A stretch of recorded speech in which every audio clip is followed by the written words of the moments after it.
Hey. So this is my very first video for Tanisha Talks. And I kind of really wanted to jump in and dive in heavily on the very first topic. So I had asked people on my Snapchat if they wanted me to talk about body images or talking about removing toxic people from your life, regardless if that's close family or close friends.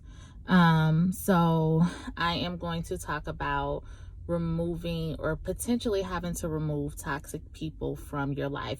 I do want to make you aware that majority of everything that I share with you will be very, very personal. So if you see some tears, it is expected. I think some are forming already. But I just want to be as real and transparent as possible because this is my life. And a lot of other people go through this as well. So I just want someone to be able to, if you do relate, hopefully it will help you. So recently, I had kind of talked to someone that I was dealing with, and they gave me some great advice about me removing somebody from my life. This whole time I have kind of kept this person around strictly because I never wanted to get a phone call that says, that person isn't here anymore. So I continue to answer the phone, deal with the toxic conversations and things of that nature. Well, the person that I was dealing with, told me, make your peace. Say that you love them, get everything off of your chest and just let them know that, your peace is more important than carrying out the relationship. The relationship that I'm speaking of currently is the relationship with my father. So my biological father, let me say that.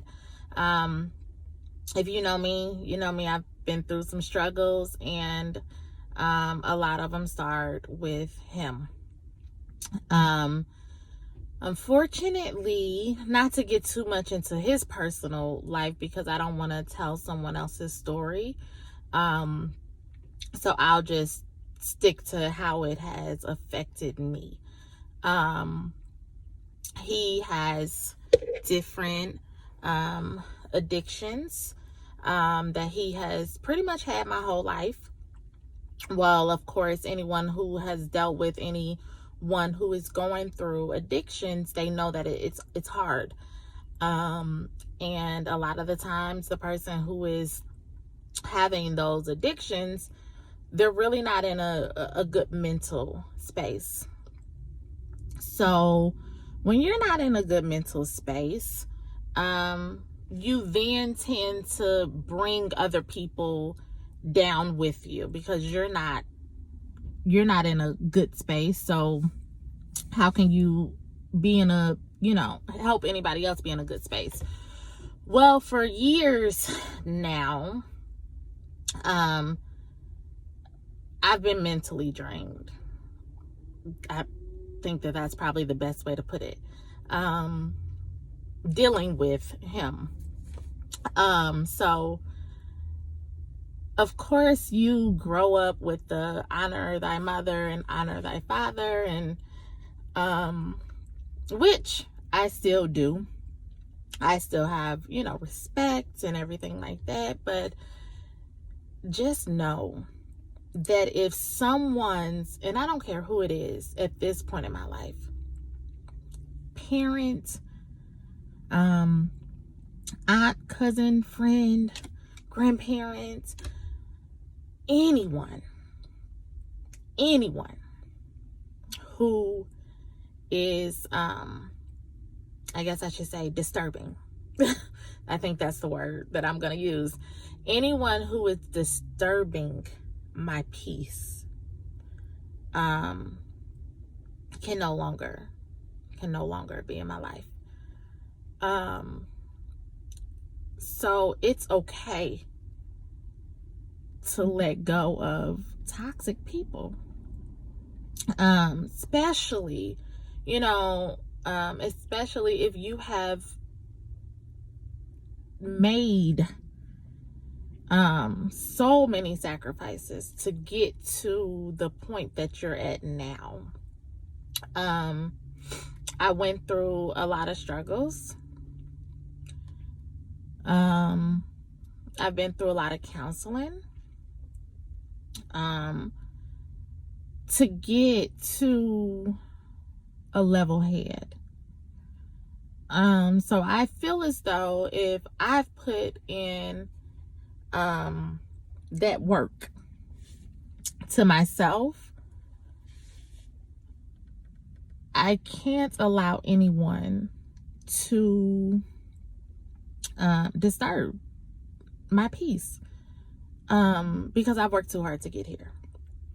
So I just want to say, because I know somebody else is going through the struggle, maybe not with the parents, but with a boyfriend, a girlfriend, a husband, a wife, a friend, anybody that's really, really close to them, and they don't know how to let it go, or they don't hear enough people saying that it's okay to let go of toxic people. So if you haven't heard it, you're hearing it now.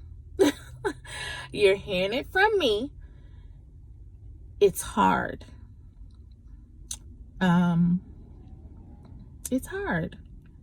But when I say it is so needed, it's needed. You can't protect your peace if you're surrounded by negative energy. There is no way. It's no way possible to protect your peace if you're surrounded by negative energy. So, I know this first video was a little bit more emotional than I thought that it would be. But it's a good thing. Yeah, I cry all the damn time. And I don't have a problem with it, because you need to release sometimes. You need to release. You need to have those moments. And since a few people said that they wanted to hear what I had to say about letting go of toxic people, I didn't want to disappoint. And like I said, I'm an open book, and I'm probably as real as they come. So know that it's okay. Do what you have to do. Get yourself mentally prepared, because it is hard. I'm mentally prepared. I prayed. I journaled. I did a lot to get to this point to say, hey, you know what? I'm sorry. I gotta let you go. And I have to let you go until you can get yourself, together. So hopefully it's not a forever thing, because that's my father. But right now it's a needed thing. Like I need it. So he's upset. He doesn't understand it right now. Hopefully he will soon. But don't be afraid. If you do believe that there is a higher being, if you pray about it, make peace with that person, and then just let them know that you value yourself too much. You value your peace too much for anything to disturb it at this time. After that is said, know that you did everything possible and let go of the toxicity. Let it go. And if that person changes, great. If not, don't feel ashamed. Know that you did everything in your power to try to keep that relationship. However, if they respected that relationship as well, they would make those changes and they would allow you to have peace. And until they allow you to have peace, keep them away from you. Remove the toxic people from your life. And when you do, don't be ashamed of it.